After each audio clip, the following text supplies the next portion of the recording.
It is perhaps the simplest, most instantly recognizable piano melody in the world.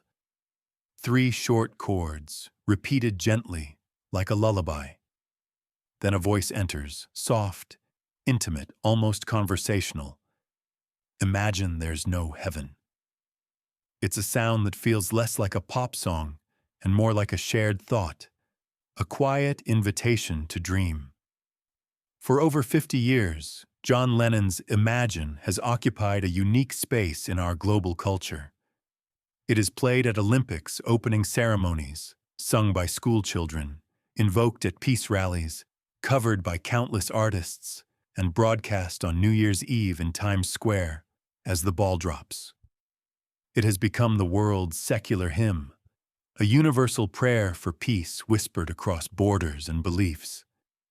But within that gentle melody, within those seemingly simple words, lies a profound and enduring paradox.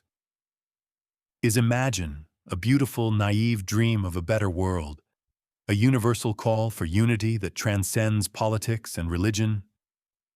Or is it something far more unsettling, a radical, even dangerous political statement wrapped in a soothing tune? A Trojan horse carrying revolutionary ideas, no religion, no nations, no possessions, into the mainstream? From the moment of its release in 1971, the song has been both embraced and condemned, often simultaneously. It has been lauded as Lennon's greatest solo achievement, a timeless message of hope that speaks to our better angels. It has also been criticized as simplistic, pie-in-the-sky idealism by political realists, and attacked as a godless communist manifesto by religious and conservative groups. It is a song so ubiquitous, it feels almost commonplace, woven into the fabric of public life. Yet its core message remains startlingly provocative, challenging the very foundations upon which modern society is built. This is the story of that song. It's the story of how John Lennon, emerging from the whirlwind breakup of the Beatles, navigating newfound solo freedom, and deeply influenced by the conceptual art and philosophy of his partner, Yoko Ono, crafted an anthem that dared to propose a world fundamentally different from our own. We will explore its creation in the seemingly idyllic setting of Tittenhurst Park, the often overlooked yet critical role Yoko Ono played in its conception, a role Lennon himself acknowledged, the controversies it ignited then and continues to ignite today, and its unlikely journey to becoming a global touchstone, a radical prayer disguised as a pop song. This is the story of Imagine. To understand the genesis of Imagine, one must understand the man who wrote it in 1971. John Lennon was in a period of intense personal and artistic transformation, arguably the most fertile and volatile of his solo career. The Beatles, the defining cultural phenomenon of the 1960s, had officially dissolved just a year earlier in a storm of acrimony and lawsuits. The dream wasn't just over, it had ended badly, leaving a residue of bitterness and public finger-pointing, particularly directed at Paul McCartney after he announced his departure alongside his first solo album. Lennon, arguably the band's most restless and rebellious spirit, the smart Beatle who chafed under the constraints of the Fab Four's image, felt liberated but also adrift. He had spent a decade inside the suffocating bubble of Beatlemania, a period of unimaginable fame, pressure, and creative intensity that had begun when he was barely out of his teens. Now, in his early 30s, he was forging a new identity as a solo artist and as half of one of the world's most talked-about couples, John and Yoko. His relationship with Yoko Ono was central to this transformation. They had met in 1966 at the Indica Gallery in London, where Ono was preparing an exhibition. Lennon, initially perhaps skeptical of the avant-garde art world, was intrigued by her piece Ceiling Painting / Yes Painting. which involved climbing a ladder to view the word YES, written tiny on the ceiling through a magnifying glass. He found the positivity and conceptual simplicity appealing, a welcome contrast to the increasing negativity surrounding the Beatles at the time. Ono was a Japanese conceptual artist, part of the avant-garde Fluxus movement, operating in a world far removed from the pop charts. Fluxus artists sought to blur the lines between art and life, often creating interactive pieces, performances, or simple instructions designed to alter perception. Her art challenged conventions, often using simple instructions or ideas to provoke thought and interaction, focusing on the concept over the physical object. She was fiercely intelligent, uncompromising, and politically aware. For Lennon, trapped in the increasingly elaborate but creatively stifling world of late-period Beatles, marked by studio perfectionism and internal band politics, Ono represented an escape hatch, an intellectual and artistic peer who wasn't impressed by his fame but engaged with his mind. She offered him an intellectual partnership he hadn't found elsewhere, pushing him to explore new artistic territories, film, conceptual art, performance pieces, and to engage more directly with the world beyond music. Their relationship was intense, passionate, and highly public, often inviting ridicule and hostility from the press, and even from some Beatles fans who unfairly blamed Ono for the band's breakup. The British tabloids, in particular, were often vicious and xenophobic in their coverage, portraying her as an exotic, manipulative interloper who had somehow broken up the beloved band. But together, they became a unit, presenting a united front against the criticism, embarking on a series of public peace campaigns that blurred the lines between art, activism, and celebrity. Their famous bed-ins for peace in Amsterdam and Montreal in 1969 were performance art pieces designed to use their celebrity to promote an anti-war message during the height of the Vietnam conflict. Lying in bed in pajamas, surrounded by flowers and handmade signs reading hairpiece and bedpiece, they invited the world's press into their honeymoon suite, turning a private event into a global media spectacle for peace. It was a radical act of using fame itself as an artistic medium, subverting expectations and generating headlines. They recorded the simple, anthemic "Give Peace a Chance" during the Montreal Bed-In, a song built around a chanted slogan that quickly became a staple at anti-war rallies. "Their war is over, if you want it."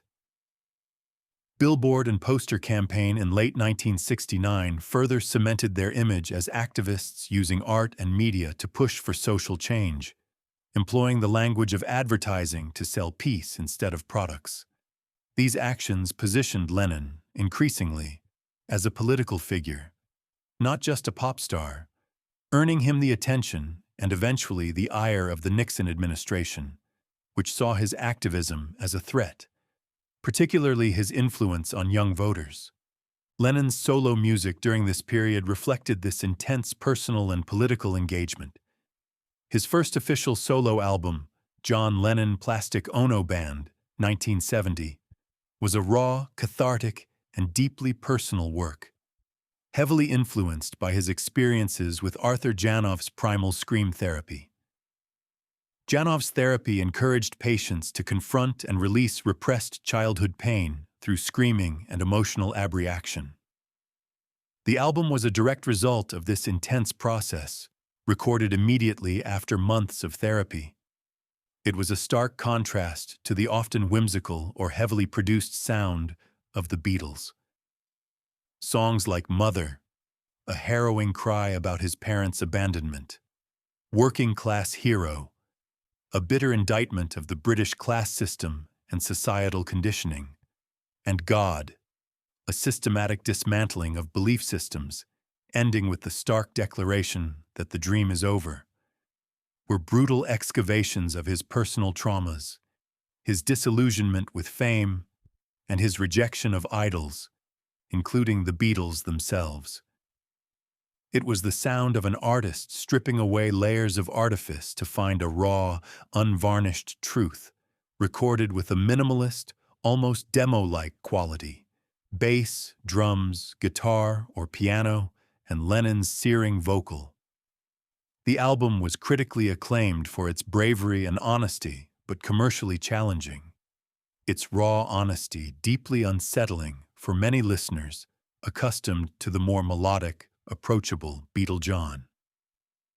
It was in this state, post-Beatles, deeply intertwined with Yoko Ono's artistic and philosophical worldview, freshly exorcised of personal demons through therapy, politically engaged, yet also seeking a broader connection, that Lennon approached his next album, which would become Imagine.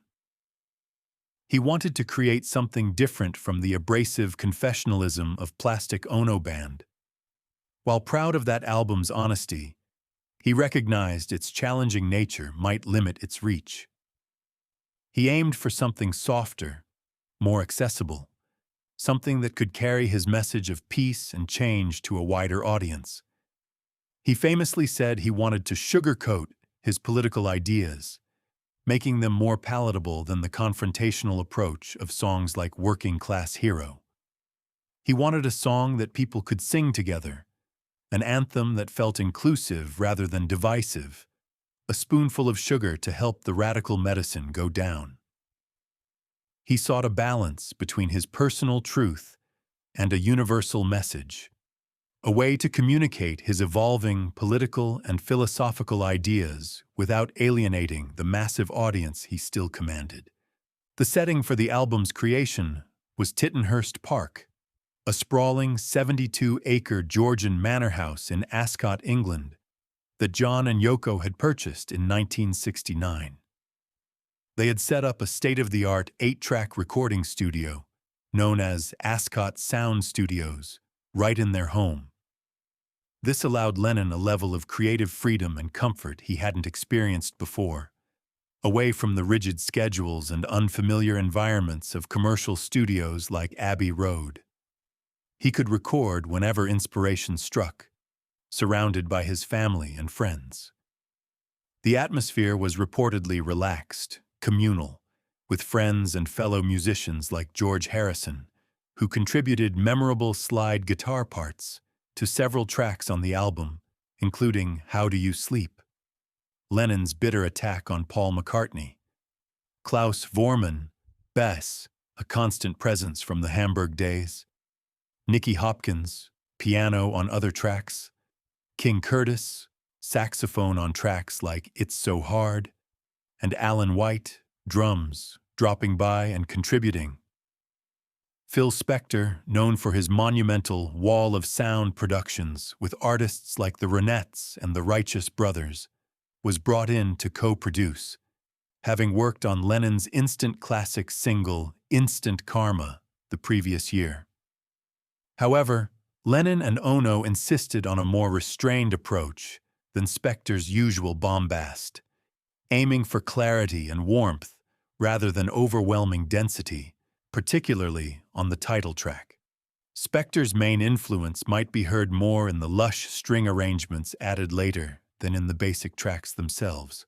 The musical seed of Imagine was planted at the white Steinway grand piano that sat prominently in one of Tittenhurst's large, light-filled rooms, famously depicted in the promotional film for the song, where John plays as Yoko opens the shutters, flooding the room with light. Lennon began playing a simple, memorable chord progression in C major, C, C major 7th, F, moving gently back and forth. The melody was gentle, almost hymn-like, immediately accessible, using a limited range that made it easy for anyone to sing. Unlike the complex chord structures or bluesy riffs of many rock songs, Imagine felt elemental, almost like a folk song or a children's tune. This musical simplicity was deliberate. It was designed to be universal, easy to grasp, a soothing foundation for the radical ideas the lyrics would introduce. The major key and gentle tempo created a feeling of peace and possibility, a stark contrast to the often minor key, angst-ridden sounds of protest music prevalent at the time. It sounded less like a protest and more like a prayer or a hopeful vision.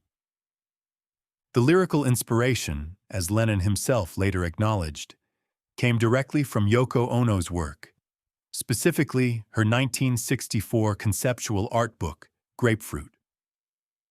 Grapefruit is a collection of instructional poems, or event scores, short, evocative prompts designed to spark the reader's imagination and encourage participation. Several pieces in the book begin with the word imagine. For example, painting to be stepped on instructs the reader to leave a piece of canvas or finished painting on the floor.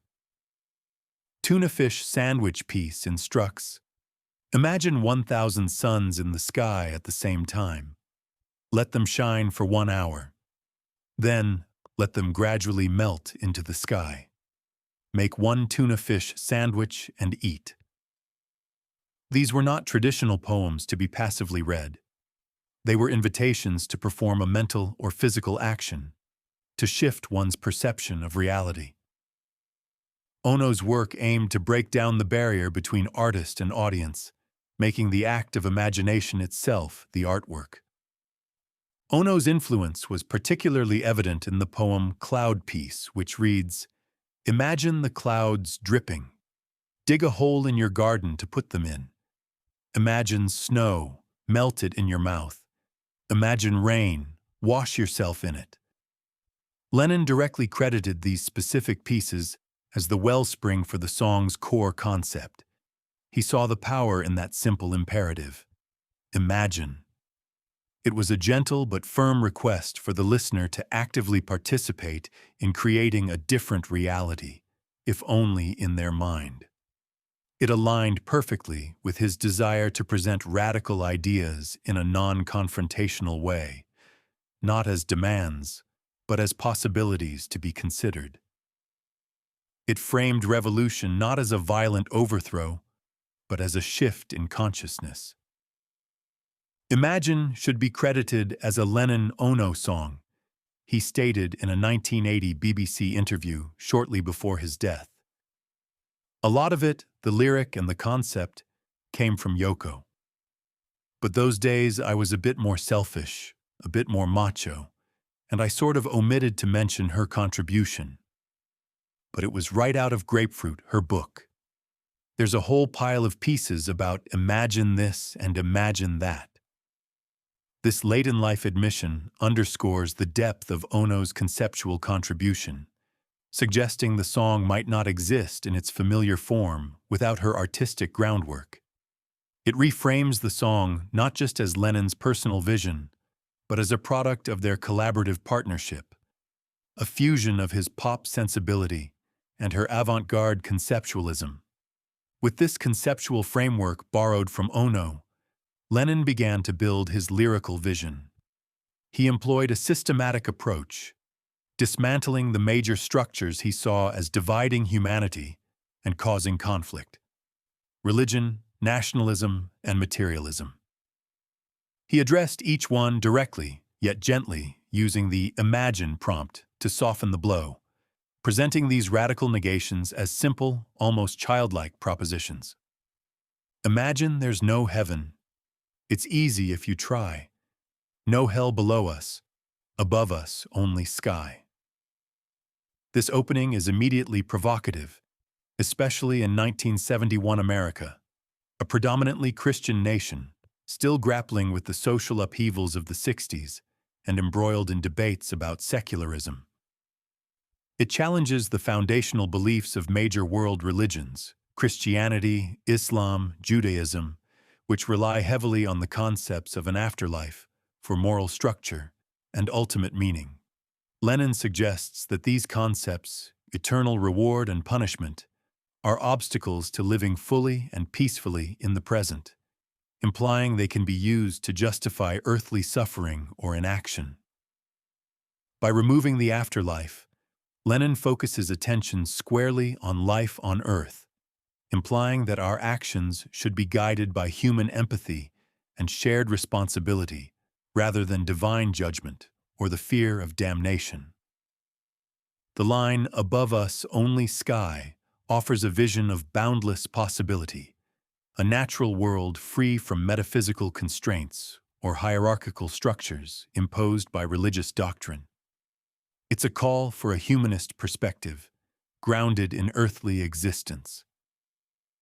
Imagine all the people living for today. This line reinforces the focus on the here and now. It suggests a release from the burdens of the past, historical grievances, inherited conflicts, and anxieties about the future, eschatological fears, nationalist ambitions, an embrace of the present moment as the only reality that matters. It echoes existentialist philosophies and Eastern spiritual traditions, like Buddhism, which Lennon and the Beatles had explored, that emphasize mindfulness and presence, ideas that were gaining currency in the counterculture and influencing Lennon's own worldview. The second verse tackles the concept of nationhood. Imagine there's no countries, it isn't hard to do, nothing to kill or die for, and no religion too.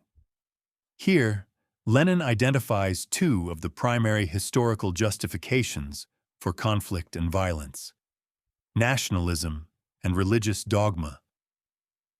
He suggests that these constructs, which demand loyalty and often pit groups against each other, us versus them, are artificial barriers to human unity. Borders on a map, flags, national anthems, these, he implies, are human inventions that lead to suffering. The line, "nothing to kill or die for," is stark in its simplicity, directly linking these abstract concepts to their lethal consequences in wars fought over territory or creed, particularly poignant during the ongoing Vietnam War, which had already claimed countless lives and deeply divided American society. By imagining a world without them, he envisions a world without war. The reiteration, "and no religion too," firmly links faith-based division with nationalist conflict as twin causes of violence, suggesting both are forms of tribalism that separate humanity. Imagine all the people living life in peace. This is the hopeful consequence of dismantling those divisions. The simplicity of the language. You may say I'm a dreamer, but I'm not the only one. I hope someday you'll join us, and the world will be as one. Is both its strength and, for critics, its weakness. It's a direct appeal, an invitation to share the vision. It acknowledges the idealistic nature of the proposal, dreamer, but asserts that this dream is shared. I'm not the only one. Holding out hope for its eventual realization through collective action. I hope someday you'll join us. It's a gentle plea for solidarity, an attempt to build a community around this shared vision, echoing the communal spirit of the peace movement, and perhaps referencing the global youth culture that felt increasingly interconnected. The third verse addresses the final major barrier: materialism. Imagine no possessions, I wonder if you can. No need for greed or hunger, a brotherhood of man. This is perhaps the most radical and controversial proposition. Lennon envisions a world without private property, suggesting that the concepts of ownership and wealth accumulation are the root causes of inequality, greed, or hunger. He proposes a communal existence, a brotherhood of man, a term that, while perhaps sounding dated now, aimed for inclusivity in its time, sharing the world's resources based on need rather than ownership. This verse, more than any other, led to accusations that the song was promoting communism or a naive form of socialism, particularly ironic given Lennon's own immense wealth accumulated through the capitalist music industry. The line, "I wonder if you can," acknowledges the difficulty, perhaps even the impossibility for many, of truly conceiving such a world. given how deeply ingrained the concept of possession is. Imagine all the people, sharing all the world.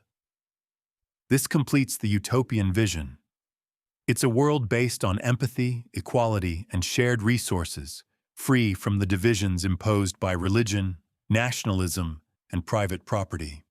The recording of Imagine at Ascot Sound Studios was relatively straightforward, reflecting the song's inherent simplicity.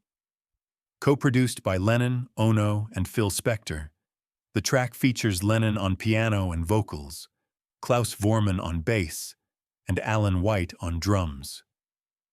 The basic track was recorded quickly, capturing a feeling of intimacy and immediacy. Voormann's bass line is subtle, almost heartbeat-like, providing a gentle anchor. White's drumming is similarly restrained, mostly using brushes and light cymbal work, avoiding any heavy rock backbeat that might disrupt the song's tranquil mood. Spector's role was notably restrained compared to his usual dense wall of sound productions.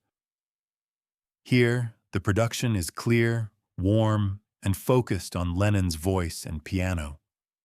Spector's main contribution, besides overseeing the session, was the subtle use of echo and reverb, giving Lennon's voice a slightly ethereal quality, making it sound both intimate and slightly distant, like a voice from a dream. The string arrangement, added later in New York by Torre Zito under Spector's supervision, provides a subtle, almost ethereal lift, particularly in the instrumental breaks and towards the end, without overwhelming the song's intimacy. It adds a layer of sweetness, a touch of orchestral grandeur that elevates the simple melody without becoming saccharine, perhaps part of Lennon's sugar-coating strategy. Lennon's vocal performance is key. It's gentle, almost fragile, lacking the anger or cynicism of his plastic Ono band work. He sounds like he's simply thinking aloud, inviting the listener into his contemplative space, making the radical suggestions feel less like demands and more like shared possibilities. Released in September 1971 as the title track of the album, Imagine was an immediate success. The album reached #1 in both the UK and the US. The song itself, released as a single in the US, but initially not in the UK, where the label felt it wasn't commercial enough, climbed to #3 on the Billboard charts. Its gentle melody and seemingly positive message made it instantly appealing, far more radio-friendly than much of Lennon's recent output. The accompanying promotional film, featuring John and Yoko walking through the misty grounds of Tittenhurst and ending with them looking out from the windows of their white-painted manor, added to the song's dreamlike, peaceful aesthetic. The initial reaction was largely positive. Many heard it as a beautiful expression of hope, a much-needed antidote to the turmoil of the Vietnam War era, which was still raging, the ongoing Cold War tensions, and the social unrest within Western societies. It quickly became associated with peace movements and humanitarian causes. Its simple structure made it easy for crowds to sing along, turning it into an instant anthem for gatherings focused on unity and global understanding. However, the controversy wasn't far behind. As listeners began to parse the lyrics more closely, the radical nature of Lennon's proposals became apparent. The lines, "Imagine there's no heaven and no religion too," drew immediate criticism from religious groups and figures who saw the song as promoting atheism or attacking fundamental faith beliefs. Some radio stations reportedly hesitated to play it or faded it out before the final verse. The call to "imagine no possessions" was interpreted by conservatives as advocating for communism, a particularly charged accusation during the Cold War era, when Lennon was already under FBI surveillance due to his anti-war activism and association with radical figures like Jerry Rubin and Abbie Hoffman. The FBI files on Lennon, later released under the Freedom of Information Act, reveal the extent to which the Nixon administration viewed him as a genuine political threat, making his plea for a borderless, possession-free world seem all the more subversive to those in power. Critics pointed out the perceived hypocrisy of a millionaire rock star living in a mansion singing about having no possessions. This became a recurring line of attack throughout Lennon's life, and continues to this day. Lennon himself addressed this frequently and somewhat defensively, arguing that the song was a conceptual exercise, an invitation to imagine possibilities, not necessarily a literal blueprint for societal restructuring overnight. He suggested it was akin to asking people to imagine a world without gravity, a thought experiment, not a political program. He countered the hypocrisy charge by stating he was using his wealth, generated by the existing system, to promote ideas for changing that system. He famously quipped, "It's the concept of positive prayer. If you can imagine a world at peace, then it can be true," positioning the song as an act of collective visualization, a first step towards change rather than the final destination. Despite these criticisms, or perhaps partly because of them, the song's power only grew. It tapped into a deep-seated human yearning for a world free from conflict, division, and suffering. Its very simplicity allowed it to be embraced by people across the political and religious spectrum, even if they interpreted its message in different ways. Some focused on the call for peace, living life in peace, others on the brotherhood of man, perhaps conveniently overlooking the more challenging verses about religion or possessions. Its gentle melody acted as a soothing delivery system for its potentially disruptive ideas, allowing it to bypass ideological defenses. Over the decades, Imagine has become deeply embedded in global culture, often surfacing during times of crisis or collective mourning. It was widely played after John Lennon's tragic murder in December 1980, becoming an elegy for the man himself and the ideals he championed. Vigils around the world spontaneously erupted with people singing Imagine, transforming the song from a utopian dream into a mournful plea for the peace he advocated. It surged in popularity again after the September 11th attacks in 2001, serving as a balm for a wounded world, a plea for unity in the face of terror. Though even then, Clear Channel Communications famously included it on a list of songs with questionable lyrics suggested for removal from radio playlists in the immediate aftermath, highlighting its enduring power to provoke discomfort. It was performed at the Concert for New York City shortly after the attacks by Neil Young, a poignant and defiant moment. It has been performed at countless benefit concerts, from Live Aid to campaigns for Amnesty International. It's a song played at funerals and weddings, a testament to its ability to convey both profound sorrow and enduring hope. Its use in major international events, like the Olympics, further cemented its status as a global anthem. At the closing ceremony of the 2012 London Olympics, a children's choir sang Imagine as a giant representation of John Lennon's face was assembled on the stadium floor. At the opening ceremony of the 2020 Tokyo Olympics, held in 2021, artists representing different continents performed it. It has become shorthand for international cooperation and shared human aspiration, a go-to soundtrack for moments when humanity wants to emphasize its common ground. Yet, the controversy never fully disappeared. Some critics continued to dismiss the song as naive utopianism, arguing that its vision ignores the complexities of human nature, greed, tribalism, and the realities of political power. The very forces Lennon asks us to imagine away, religion, nationalism, private property, are deeply ingrained structures that provide meaning, identity, and order for billions of people.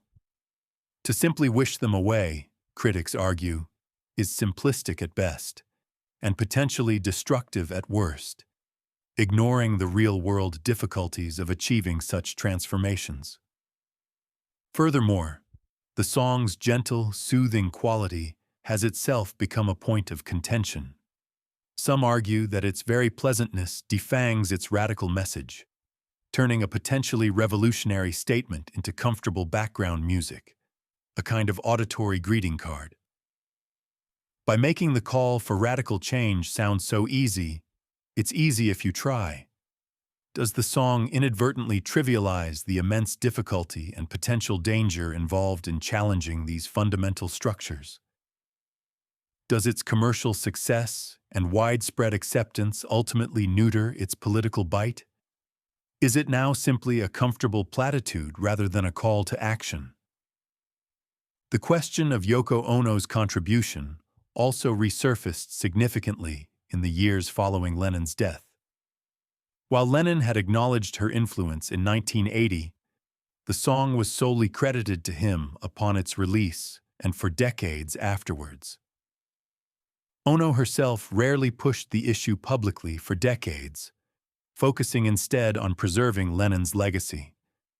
However, in 2017, during the annual meeting of the National Music Publishers Association, Ono was awarded the Centennial Song Award for Imagine. During the ceremony, CEO David Israelite played Lennon's 1980 BBC interview, acknowledging Ono's conceptual contribution, and announced the association's intention to officially add Yoko Ono's name as a co-writer to the song. This move, while symbolic for many, was a significant formal recognition of her foundational role in the song's genesis, aligning with Lennon's own stated wishes. It highlighted the often invisible labor of female partners in the creative process, especially during an era dominated by male rock figures, and underscored the song's roots in conceptual art as much as in pop music. Ultimately, the enduring power of Imagine lies precisely in its contradictions. It is both incredibly simple and profoundly complex. Its melody is gentle, yet its message is radical. It offers a vision of utopia, yet it was born from a period of intense global turmoil and personal struggle. It is embraced as a universal anthem, yet it challenges the very structures that define our world. Is it a naive dream? Perhaps. But perhaps its power lies not in providing concrete solutions, but in its persistent invitation to envision alternatives. It doesn't tell us how to get to a world without conflict or division, but it insists that imagining such a world is the necessary first step. It functions as a mantra, a meditative prompt, asking the listener to temporarily suspend their ingrained beliefs and consider, just for a moment, a different way of being. In a world saturated with complex problems and divisive rhetoric, the sheer simplicity of its plea, "Just imagine," remains undeniably potent. Imagine remains John Lennon's most famous and arguably most enduring solo work. It is the culmination of his post-Beatles journey, blending his political activism, his spiritual searching, and the conceptual influence of Yoko Ono into a single, deceptively simple statement.